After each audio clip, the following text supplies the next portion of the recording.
Pagdating sa geriatrics o yung medisinang para sa matatanda, tila huling-huli na raw ang Pilipinas. Kakarampot na nga lamang ang mga practicing geriatrician, ang kaisa-isang geriatric center sa Pilipinas hindi pa fully operational. Si Cedric Castillo on assignment. Si Mang Julio, 66 na taong gulang, biktima ng Super Typhoon Yolanda. Hanggang ngayon, hindi pa rin nakakabalik ng Tacloban, Leyte. Hindi rin siya sigurado kung may pamilya pa siyang babalikan. Naisip ko na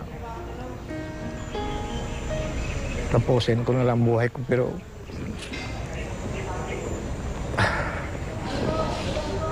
naisip ko rin na mas maganda yung nabuhay pa rin ako. Kasama si Mang Julio sa 173 inabandonang matatanda sa isang care facility sa Quezon City, ang kaisa-isang government home sa buong National Capital Region. Iisa lang ang doktor dito, hindi pa tutok sa geriatrics o bahagi ng medisina na nakatutok sa kalusugan ng mga matatanda. 6.8% ng ating populasyon ay mga matatanda o yung mga senior citizen. Ayon sa United Nations Population Fund, pangatlo sila sa pinakamahihirap na sektor sa ating bansa. At isa sa mga dahilan dito ay ang kanilang kalusugan.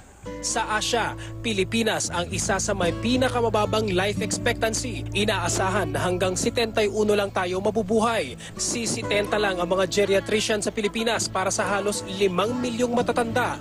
Hindi pa lahat sa kanila practicing. Si Nanay Carol, 58 pa lang, pero mas malala pa sa maraming senior citizens ang kalagayan. Baldado't umurong na ang kanyang dila simula ng ma-mild stroke noong 2012. Wala na siyang asawa at hindi pa sinusuportahan ng kanyang mga anak. Yun po, puntahan lang po para sa gamot-gamot po. Nangingi po ko ng tulong kaso. Parang wala naman po. Kagaya nga, mangikim si chair, sira na po yung wheelchair niya. Ang mga katulad ni Nanay Carol, may matatakbuhan pa kaya? Ito ang National Center for Geriatric Health itinayo noong 2011, ang 4 na palapag na gusali. Pero hanggang ngayon, ang unang palapag lang ang nagagamit para sa kanilang outpatient service. Lahat kasi ng public hospitals ay nangangailangan ng batas. Pero hanggang ngayon, ang 2 panukala para rito, tila inaagiw na sa Kongreso. Yung mga doctor dito, mga volunteer from the private sector, yung contract 6 months, 6 months. Libre ang lahat ng konsultasyon dito, pati ang ilan sa mga generic na gamot. Dinala namin dito si Nanay Carol. Ito ang unang beses niyang makakapagpadoktor simula ng ma-stroke.